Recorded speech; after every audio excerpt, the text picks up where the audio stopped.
እስካሁን ፍቅረኛ ለምን አልያዝክም? ይሄን ትክክሉን ካላወራ መቼም ዋጥቶ ከዚህ እስካሁን ፍቅረኛ ለምን አልያዝክም? ያው ገንዘብ ሳይዝ ብዬ እሱ ምክንያት ነው። ተናገር ተናገርኩ። እናገራለሁ ወይስ ያው ገንዘብ የለኝም እኔ ራሴን ነው ምንም ነገር ለራሴ ማድረግ ያለብኝ ማለት ትርፍ ነገር ለሰው ማድረግበት አቅሙ የለኝም። ተናገር። እኔ እንዳስጨነቀ ያስጨንቃለሁ። ተናገር። ፍቅረኛ እስከሆነ ለምን አልያዝክም?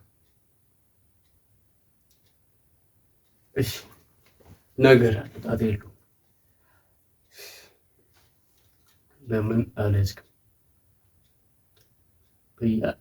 ምን እንደሆነ አላውቅም።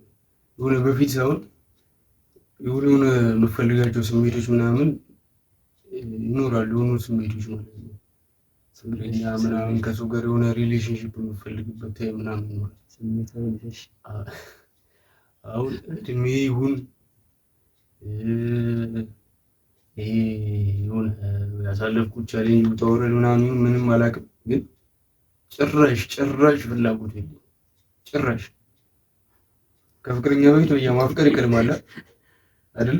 እሺ እኔን አጠይቀኝ። ራስ መልስ እንዴ። ከፍቅረኛ በፊት ማፍቀር ይቀድማል። እሱ ነገር ሲመጣ ነው አይደል? ያን የወደዳችሁትን ሰው ፍቅረኛ ለማድረግ ብትጣጣሩት ለዛ የሚሆን የሆነ ደንድኗል። በቃ ድንጋዩ ነው። ምንም አይነት ስሜት የሌለኝ እግዚአብሔር ሁላ ሲያችሁ ለደብሩኛል።